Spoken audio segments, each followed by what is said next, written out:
Hello friends, मेरा नाम है हुसैन। स्वागत है आपका हमारे चैनल फार्मा लेक्चर्स में। तो गाइस, आज से हम लोग स्टार्ट कर रहे हैं मेडिसिनल केमिस्ट्री 3, जो कि बी फॉर्म 6 सेमेस्टर का ये सब्जेक्ट है। तो गाइस, आज के इस वीडियो में आप देखोगे यूनिट 1 के अंदर एंटीबायोटिक्स। आखिर ये एंटीबायोटिक्स क्या होते हैं, इनके डिफरेंट डिफरेंट टाइप्स के बारे में आप जानोगे, और ये जानोगे कि ये एंटीबायोटिक्स का कैसे डिस्कवर हुआ है। और आप ये नोटिस करने वाले हो कि जो ये एंटीबायोटिक्स है, इनको आप बहुत ज्यादा यूज करते हो अपने डेली लाइफ में, छोटे छोटे यानी स्मॉल इन्फेक्शंस के लिए। तो गाइस, वीडियो को कर लेते हैं स्टार्ट। सो गाइस, जब भी मैं एंटीबायोटिक्स के बारे में बोलूं तो आपके माइंड में ये कुछ पॉइंट्स तो होने ही चाहिए। जैसे कि गाइस, जो एंटीबायोटिक्स होते हैं ये ऐसे एजेंट्स होते हैं या ऐसे ड्रग हैं जो कि ऑब्टेन होते हैं बैक्टीरिया से, फंजाई से, एक्टिनोमाइसिटीज से। तो इनका ऑब्टेन आप समझ गए कहां से ये होते हैं एंटीबायोटिक्स। अब इनका बात करूं ये कहाँ काम करते हैं, तो ये जो एजेंट्स हैं एंटीबायोटिक्स या ड्रग, तो ये काम करते हैं ओनली ऑन बैक्टीरिया पे। ऐसे एजेंट्स जो फंजाई पे काम करे वो एंटीबायोटिक्स नहीं होते हैं, उनको हम बोलते हैं एंटी फंगल ड्रग। तो वो एंटी फंगल होते हैं। और ऐसे एजेंट्स या ऐसे ड्रग जो काम करे वायरस पे, तो उनको हम क्या बोलते हैं, एंटी वायरल। तो आई होप आपको ये डाउट हो तो क्लियर हो गया होगा। अब हम देखते हैं कि जो ये एंटीबायोटिक है ये सिर्फ और सिर्फ किस पे काम करेगा, ओनली ऑन बैक्टीरिया पे।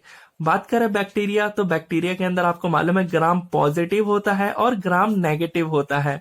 बट मोस्टली जो एंटीबायोटिक्स होते हैं वो ग्राम पॉजिटिव पे और मोस्टली काम करते हैं, और जो ग्राम नेगेटिव होता है इस पे कम काम करते हैं। लेस एंटीबायोटिक्स जो होते हैं वो काम करते हैं। अगर आपको इसका आंसर पता हो तो आप हमें कमेंट करिए, अदरवाइज इसका आंसर आपको लास्ट में मिल जाएगा। सो गाइस, अब हम देख लेते हैं जो ये एंटीबायोटिक्स हैं इनका हिस्टोरिकल बैकग्राउंड। तो बात करें इनका हिस्टोरिकल बैकग्राउंड का, तो आपको ये मालूम होगा कि जो फर्स्ट एंटीबायोटिक का डिस्कवर हुआ वो अलेक्जेंडर फ्लेमिंग ने किया। और ये कोई रिसर्च नहीं था, ये एक्सीडेंटली डिस्कवर हुआ था, जिसका नाम है पेनिसिलिन। तो गाइस, अभी इसका जो केस है वो समझ लेते हैं हम। सो गाइस, जैसा कि यहाँ पे आप देख सकते हो कि ये हो गए अलेक्जेंडर फ्लेमिंग। अब ये जो अलेक्जेंडर फ्लेमिंग है ये क्या काम कर रहे थे, तो ये पेट्री डिश पे काम कर रहे थे। और आपने थर्ड सेम में ऑलरेडी देखा था कि पेट्री डिश का क्या काम है, तो कल्चर को हम ग्रो करते थे बैक्टीरिया के सेल को लेकर के। तो गाइस, ये भी वही काम कर रहे थे। तो यहाँ पे जो बैक्टीरिया को ये ग्रो कर रहे थे इसका नाम है स्टेफिलोकोकस। तो इन्होंने कुछ डेज, यानी मैं आपसे बोलूं तो इन्होंने नियरली 7 डेज के लिए ये काम कर रहे थे। और इसके बाद क्या हुआ, जब ये काम कर रहे थे तो इनको जाना था वोकेशंस पे। तो ये वोकेशंस पे निकल गए और ये भूल गए कि इसको जो है पैक करना था, यानी इसके ऊपर ये कवर लगाना भूल गए। अब आपको भी मालूम है कि अगर इसको अच्छे से कवर नहीं किया गया तो कॉन्टामिनेशन का चांसेस होता है। सो गाइस, जब ये अलेक्जेंडर फ्लेमिंग मस्त घूम घाम करके आए अपने हॉलीडे से, तब इन्होंने देखा कि जो इन्होंने ग्रो कर रहे थे स्टेफिलोकोकस को अपने पेट्री डिश पे, यहाँ पे देख रहे हैं उनकी इनकी जो तादाद है वो कम हो चुकी है। और यहाँ पे एक फंगस जो है वो कॉन्टामिनेशन हो चुका है, जिसका नाम है पेनिसिलियम नोटेटम। अब ये पेनिसिलियम नोटेटम आप देख रहे हो ना, इसने क्या किया है कि इसके अंदर कुछ केमिकल्स या फिर कुछ सिक्रीट कर दिया। अब ये सिक्रीट क्या किया है वो अभी आपको बताऊंगा मैं। और इसके सिक्रीट करने से यहाँ पे राउंड राउंड शेप बन चुका है, जिसको कहते हैं बैक्टीरिया फ्री जोन। यानी यहाँ पे इस रीजन में आप देख रहे होंगे अंदर की साइड में कहा कहीं ग्रो हो रहा है बैक्टीरिया, नहीं हुआ है ये स्टेफिलोकोकस। तो गाइस, इन्होंने देखा कि यहाँ पे बैक्टीरिया फ्री जोन जो है वो क्रिएट हो चुका है, जिसको बोला जाता है जोन ऑफ इनहिबिशन, जिसकी वजह से यहाँ पे जो ग्रो होना था स्टेफिलोकोकस का वो नहीं हुआ है। और जब बाद में पता चला कि जो ये पेनिसिलियम नोटेटम है इसने क्या सिक्रेट किया, तो इसने सिक्रेट किया था पेनिसिलिन को। और जो ये पेनिसिलिन है आपको मालूम है ये जो है वो रेजिस्ट करता है, यानी किल करने का काम करता है स्टेफिलोकोकस को। तो इस टाइप से हमारा जो फर्स्ट एंटीबायोटिक है वो एक्सीडेंटली डिस्कवर हुआ। सो गाइस, और उसके बाद क्या हुआ कि इसका ट्रायल किया गया कि जो ह्यूमन के जो वॉन्ड्स होते हैं, मतलब जो घाव होते हैं, इससे रिलेटेड जो इन्फेक्शन फैलना स्टार्ट हो जाता है एक पर्टिकुलर एरिया से, वो फैलते फैलते ज्यादा फैलने लग जाता है, तो ट्रीट किया गया। तो जो पेनिसिलिन है बहुत कारगर साबित हुआ, जिसकी वजह से एक कंपनी है जिसका नाम है ब्रिटिश फार्मास्यूटिकल कंपनी, फिर उसकी वजह से इसका मास ऑफ प्रोडक्शन हुआ बहुत ज्यादा मात्रा में। और साथ ही गाइस, एक टाइम पे फायर हुआ था कहाँ, बोस्टन में, जो कि यूएसए के अंदर। जिसमें गाइस 500 से ज्यादा लोग जो है वो मर गए थे, यानी डाई हो गया था, जिसकी वजह से, और जो कुछ बच गए थे तो उनका सर्जरी हुआ था, स्किन ग्राफ्ट सर्जरी। अब इस सर्जरी के बाद क्या हुआ था कि इन सबको इन्फेक्शन हो गया था जो सरवाइव करे हुए थे, और वो जो बैक्टीरिया था जिसने इन्फेक्शन फैलाया था आफ्टर सर्जरी, उसका नाम है स्टेफिलोकोकस। तो देखा गया कि यहाँ पे जो पेनिसिलिन है इससे ये इन्फेक्शन एकदम अच्छे से ट्रीट कर रहा है, यानी ठीक कर रहा है। तो यूएस की गवर्नमेंट मान गई और इसका अच्छा खासा प्रोडक्शन स्टार्ट हो गया, और ये बहुत ज्यादा सक्सेस माना गया पेनिसिलिन को। तो गाइस, ये जो मैंने अभी आपको बताया ये क्या था, ये कोई रिसर्च तो नहीं था, ये सिर्फ एक्सीडेंटली पेनिसिलिन को डिस्कवर हुआ था। अब हम मेन देख रहे हैं हिस्ट्री ऑफ एंटीबायोटिक्स, जिसके अंदर आपको फेजेस देखने हैं, जिसमें फर्स्ट है एम्पिरिकल फेज। ये वो टाइम था एम्पिरिकल फेज जहां पे आपको कोई भी एंटीबायोटिक का डिस्कवर नहीं हुआ था, ना ही पेनिसिलिन हो गया, ना ही स्ट्रेप्टोमाइसिन। तो उस टाइम पे क्या होता था कि जो चाइनीज लोग होते थे ये मोल्डेड कर्ड का यूज करते थे। ये जो मोल्डेड कर्ड आप देख रहे हो इसका यूज किया जाता है इन्फेक्शंस को ट्रीट करने के लिए। और साथ ही जो हिंदूज थे उस टाइम पे वो लोग चौल मोगरा ऑयल का यूज करते थे, इस ऑयल से इन्फेक्शंस को ट्रीट किया जाता था। तो ये हो गया हमारा एम्पिरिकल फेज। सो गाइस, जो एम्पिरिकल फेज था उसके अंदर हाउस होल्ड रेमेडीज हो गए या हर्बल ड्रग्स का यूज किया जाता था। और जो सेकेंड है वो है एलिस फेज। अब इस फेज में क्या हुआ था, डाइस का डिस्कवर हुआ था, जिसमें जो डाई होते हैं ये प्रोड्यूस करते थे टॉक्सिसिटी। अब ये जब टॉक्सिसिटी प्रोड्यूस करते थे ना, इसकी वजह से जो माइक्रोब्स हैं इनका किल होता था, यानी डाई हो जाते थे इस टॉक्सिसिटी कॉज होने की वजह से। और इसी फेज के अंदर तो डिस्कवर हुआ था कीमोथेरेपी का, फर्स्ट इंट्रोड्यूस हुआ था इस फेज के अंदर। अब बात करें मॉडर्न फेज। मॉडर्न फेज के अंदर अगर हम बात करें तो जो पेनिसिलिन है इसका डिस्कवर किया था किसने, अलेक्जेंडर फ्लेमिंग ने।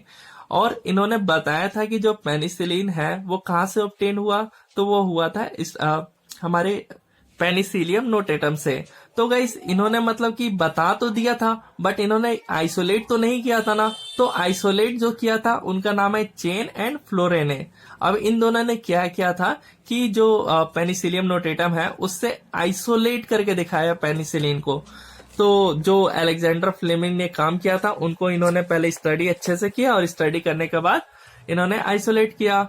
और उसके बाद फिर यहाँ पे आते हैं कौन, और वर्क्समैन। और वर्क्समैन से पहले ये जो आप देख रहे हो डोमार्क साइंटिस्ट जो थे, इन्होंने प्रोंटोसिल जो कि एक तरह की डाई है सल्फोनामाइड, और इसने देखा कि इसका जो थेरेपेटिक इफेक्ट जो है, यानी इसका जो यूज है वो पायोजेनिक इन्फेक्शंस के लिए किया जाता है। और इसके बाद जो वर्क्समैन जो कि सबसे लास्ट में आए थे, इन्होंने जो है वो डिस्कवर किया था किसका, स्ट्रेप्टोमाइसिन का। आपको मालूम भी होगा इसके बारे में कि इनको नोबेल प्राइज में मिला था इसकी वजह से, और ये जो है बहुत ज्यादा इफेक्टिव है ट्यूबरक्लोसिस में। तो गाइस, इन सभी साइंटिस्ट को आप देख सकते हो नोबेल प्राइज मिला, जो कि डोमार्क हो गया या फिर फ्लेमिंग हो गया, फिर वर्क्समैन हो गया, इन सभी को नोबेल प्राइज मिला। सो गाइस, अब हम स्टार्ट करते हैं एंटीबायोटिक्स के बारे में। तो गाइस, जो ये एंटीबायोटिक आप देख रहे हो ये ग्रीक वर्ड है, जिसके अंदर अगर आप ब्रेक डाउन करोगे एंटी और बायोटिक, तो एंटी जो है उसका मतलब होता है अगेंस्ट, और जो यहाँ पे आप देख रहे हो बायोस, इसका मतलब होता है लाइफ, और टिक मतलब होता है माइक्रोब्स यानी बैक्टीरिया। तो ये जो है बैक्टीरिया को किल करने का काम करते हैं एंटीबायोटिक्स, और या फिर स्टॉप करने का, जो उसका ग्रोथ है उसको स्टॉप करेंगे। वो हम देखेंगे इनके आप क्लासिफिकेशन में ही जनरली देखने को मिलेगा आपको, जो कि अभी थोड़ी देर में हम डिस्कस करने वाले हैं। और आपको ये तो पता हो ही गया कि फर्स्ट एंटीबायोटिक को डिस्कवर किया था अलेक्जेंडर फ्लेमिंग ने 1928 में। जो एंटीबायोटिक्स है इनका कोई भी वायरल इन्फेक्शन के ऊपर कोई भी इफेक्ट नहीं है, ना ही फंजाई के ऊपर है, only on bacteria, single class. और यहाँ पे हम बात करें जो एंटीबायोटिक्स है, इससे डिफरेंट बैक्टीरियल इन्फेक्शंस को आप ट्रीट कर सकते हो, और साथ ही जो एंटीबायोटिक्स है इससे डिजीज को क्योर कर सकते हो बाय किल करके या फिर इंजरी करके बैक्टीरिया को। और जो यहाँ पे बैक्टीरिया है वो है सिंगल सेल्ड ऑर्गेनिज्म, जिससे जो कि फाउंड होता है हमारे आसपास बिलियन ऑफ अमाउंट में।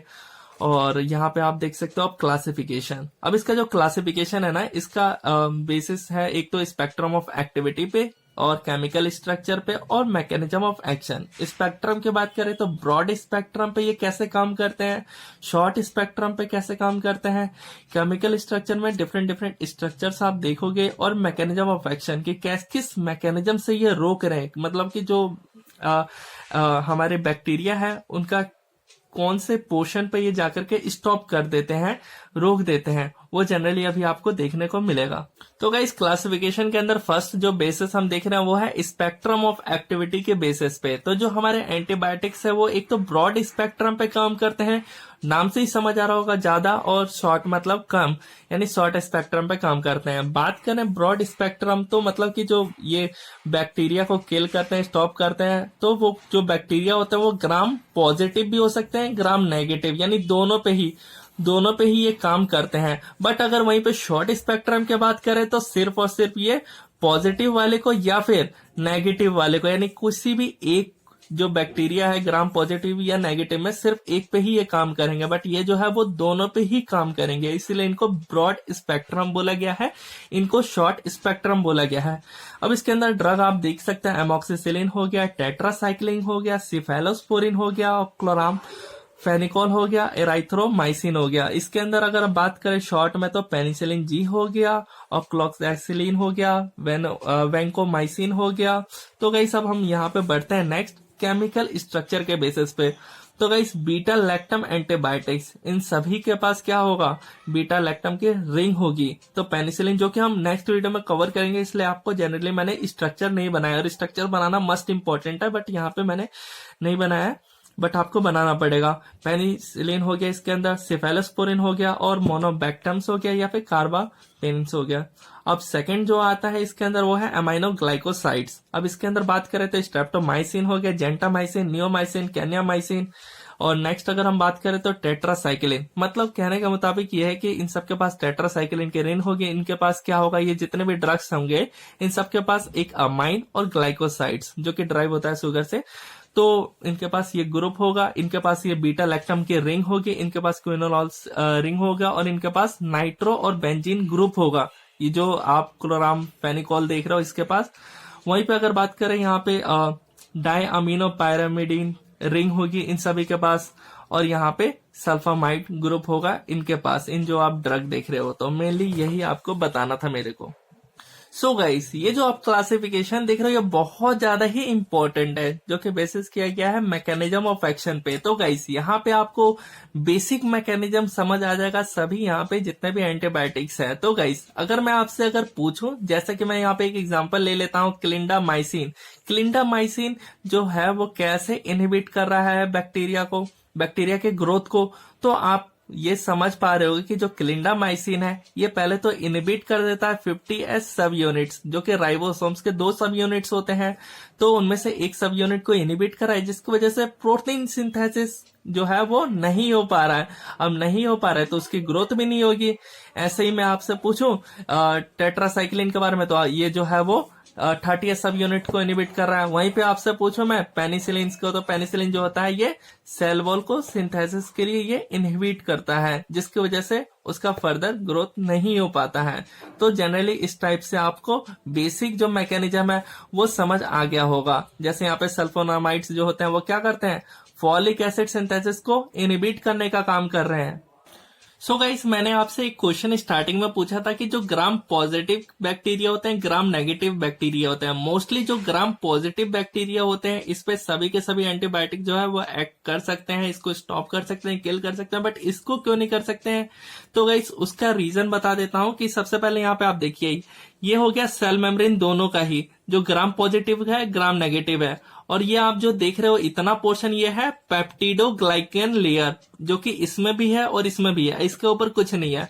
लेकिन यहाँ पे ग्राम नेगेटिव में जो है पेप्टिडोग्लाइकन लेयर के ऊपर लिपोप्रोटीन की एक लेयर है, जैसा कि गाइस यहाँ पे आप देख सकते हो। और सेल मेम्ब्रेन के ऊपर ये जो सेल मेम्ब्रेन है इसके ऊपर सेल वॉल जो है इसका पेप्टिडोग्लाइकन लेयर और लिपोप्रोटीन दोनों से ही बना है। यानी हमें जो एंटीबायोटिक बनाना है वो ऐसा बनाना है कि वो इसको क्रॉस कर पाए, तभी तो एक्ट करेगा। बट इसमें तो नहीं है, इसमें सेल मेम्ब्रेन है और जो इसका सेल वॉल है वो सिर्फ और सिर्फ पेप्टिडोग्लाइकन लेयर से बना है। डेट मीन्स जितने भी एंटीबायोटिक्स वो इजिली इन पे अफेक्ट कर सकते हैं, बट इस पे मिनिमम करेंगे, यानी जो इस लेयर को क्रॉस कर पाएंगे लिपोप्रोटीन लेयर को, वही कर सकते हैं। सो आई होप आपको वीडियो अच्छा लगा तो अपने दोस्तों के साथ जरूर शेयर करें, और मिलते हैं नेक्स्ट वीडियो में। ऐसे इंटरेस्टिंग वीडियोस आती रहेंगी हमारे चैनल पे।